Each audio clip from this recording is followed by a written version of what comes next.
Back when I was in college, the Student Campus Activity Council hired a famous ghost hunter to come speak at our school. I've always loved the paranormal, so I left my skeptical boyfriend behind in his dorm and hightailed it over to the auditorium. The ghost hunter was someone I'd never heard of, but he had an impressive background and seemed to have several things in the works at the time. This was in 2005. I think he actually might have a TV show now. He was a man of small stature with a little white professor's beard and a receding hairline, but the way he spoke about the afterlife was fascinating. You could tell he truly believed what he claimed to see. Either that, or he was a hell of a salesman. He had us hanging on every word. We watched some interesting video clips of his investigations. He had a nice collection of photos and scary stories to go with them. I remember one about a haunted doll that he said moved freely around the room of the person who had picked it up at a flea market, just not when anyone was around to witness it. Towards the end, he opened up the floor for questions. There were your typical dumbass college kid questions. Have you ever seen someone's head spin around like The Exorcist? Logically, stuff like that, and a few that were actually pretty interesting. I decided I wasn't going to let this opportunity to speak to someone so apparently revered in the field of the supernatural slip away, so I raised my hand. The ghost hunter spotted me, pointed, and smiled. "Yes, you. The girl in the white shirt?" "Yeah. Hi," I said, and I know I sounded nervous because I felt so dumb for sounding so nervous. "I was just wondering, what's the scariest thing you can remember from your career as a ghost hunter?"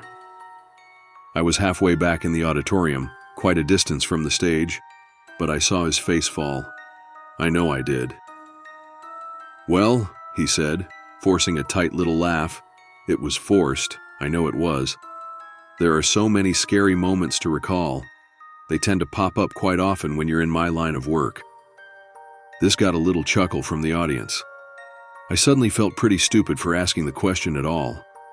He proceeded to tell some story about tracking a poltergeist in an abandoned elementary school and his flashlight failing. I remember because it really wasn't very scary, at least it didn't seem that way for someone who hunts ghosts for a living. He moved on from the story and answered a few more questions. He didn't look my way again. When it was over and everyone started to leave, I decided not to get stuck in the crush of students leaving through the front door. Feeling somewhat dejected, like I had done something wrong, I slipped quietly out the theater exit and headed for my dorm. The ghost hunter was sitting outside on a bench near the bike racks, smoking a cigarette. I ducked my head and tried to get by without him noticing. "Hey, kid." He took another drag and crushed the cigarette out on the cement bench beside him. "Listen, I'm sorry," I remember blurting, feeling like such a stupid little girl. "I know my question was dumb. I wasn't trying to make fun of you or anything." He shook his head. He brushed the ashes off the bench. He patted the space beside him, inviting me to sit. I hesitated. This could definitely be a case of stranger danger, just like they taught in the Intro to University classes. Then sat down, keeping a healthy distance between us. He was old, I was young. I could probably outrun the guy. Or who knows? Maybe I was just as stupid as I felt. "I didn't tell the truth," the ghost hunter said. His face looked much older close up, the wrinkles deeper. The confident salesman aura had faded from him, leaving behind a man in his 60s who had clearly seen a lot of things. That story I told. It wasn't the scariest moment of my career. "I know," I remember saying. He nodded, as though he had known I knew. "This is the scariest moment of my career," he said, and this is what he told me. It was the 1970s. I was a much younger man. I hadn't reached success in the paranormal industry quite yet, and was left to pick up the scraps that the pros didn't want. Usually they were schizophrenics, whose broken minds tricked them into believing there were phantoms after them, or children playing pranks on gullible and concerned members of the neighborhood. If anything, it was a simple cleansing of the home with sage, and off I went. When I first got the call, I was ecstatic. What the client was describing appeared to be a full-blown demonic haunting, complete with physical manifestations, possession, and multiple witnesses. It was the break I was searching for. It was the break I needed. The only detail that truly worried me was that their teenage son, the person they claimed to be suffering from possession, had become violent with members of his family. Up until recently, he'd only acted out of character, moody. However, a week prior, he had tried to rape his older female cousin. She was shaken, but mostly unharmed. The family sent her to live elsewhere until it could all be figured out. Therefore, when I headed out to their home, I made sure to arrive fully prepared. I brought holy water, crucifixes, sage, and, just for good measure, a small loaded handgun. I knew it wouldn't come to that, but something about the mother's frantic tone over the phone told me it was just a good idea. I wish I could say the visit itself was exciting. Unfortunately, from the moment I pulled into the driveway of the beautiful remodeled Victorian, all activity seemed to stop. That is, if it was ever there to begin with. I spent 2 weeks investigating the home. I used equipment considered very technologically advanced for the era. I studied energy waves. I interviewed the son whose family claimed to be possessed, when in fact he just seemed to be depressed, perhaps psychologically disturbed. I recommended a therapist, a renowned child psychologist who was famous for his work with violent young men. On my last day in the house, they took him into the city for treatment. His parents returned shortly before midnight, retiring wearily to their bedroom, leaving me alone in the kitchen to go over my findings. There was nothing to be said, and I knew it. Everything they described could be written off to the hysterics of a family who couldn't admit their son was in desperate need of medical attention. Everything, that is, except for the drains in the floor. Upon touring the home, I was impressed with how up-to-date it had been brought. It was clearly from the early 1900s and kept in immaculate condition. The woodwork and character of the house was carefully preserved as it was given necessary updates, like modern plumbing and electricity. The basement was the only area that seemed stuck in time. The walls were a clammy stone that was prone to gathering moisture, leaving it unfit to store anything vulnerable to spiders or mold. The family had left it empty for this reason, and, while it certainly felt very spooky to spend any amount of time in the windowless room with the single hanging light and its vast cement floors, I never recorded anything of note in this area. However, there was one thing I couldn't understand. Given the approximate time the home had been built and its presence in a residential neighborhood, there was simply no accounting for the 4 large slotted drains set in the cold concrete floor.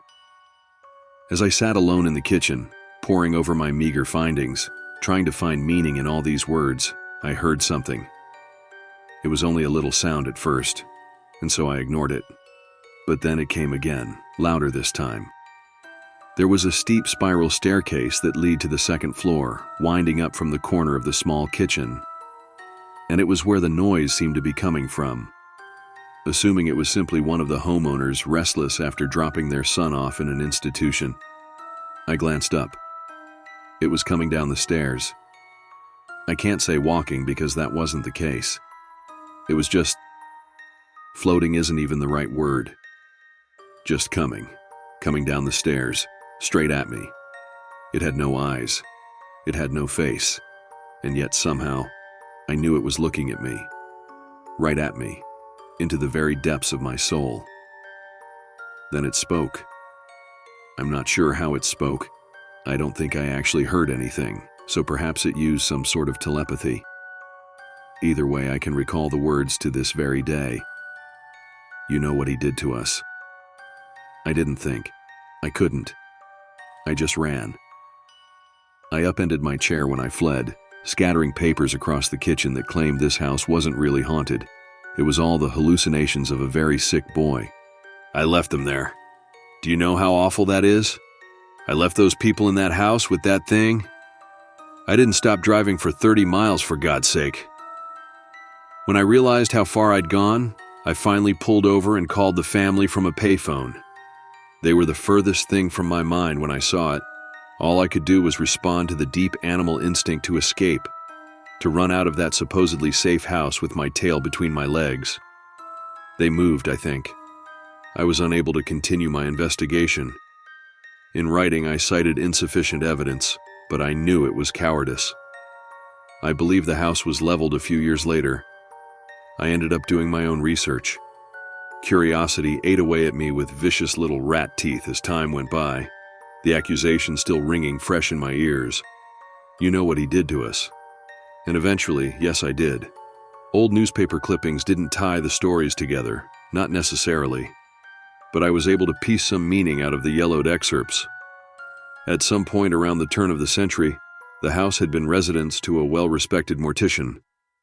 Unable to find a building in town to suit his needs, he said, he built his own home office space. It was a grand feat of architecture and a shining example of a true entrepreneur, a man pursuing the American dream of running his own business. Upstairs, the bedroom. Mid-level, the funeral home. In the basement, a mortuary. I knew what the drains were for.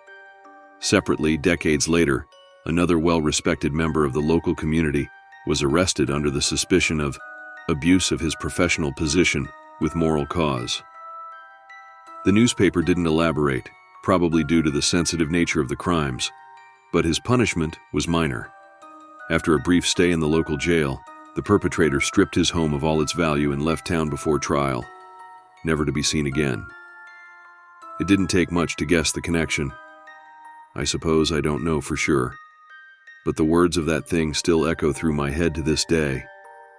You know what he did to us.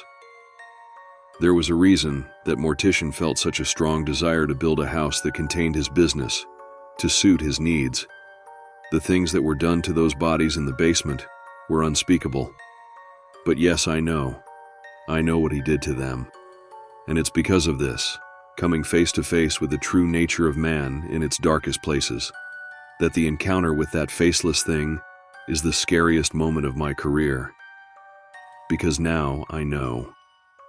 I still remember his expression, the way all the color dropped out of him as he went on, the white hair of his beard barely distinguishable from his pale skin, the slump of his shoulders, the way his voice shook. I apologized. He waved me off. He left. I felt terrible.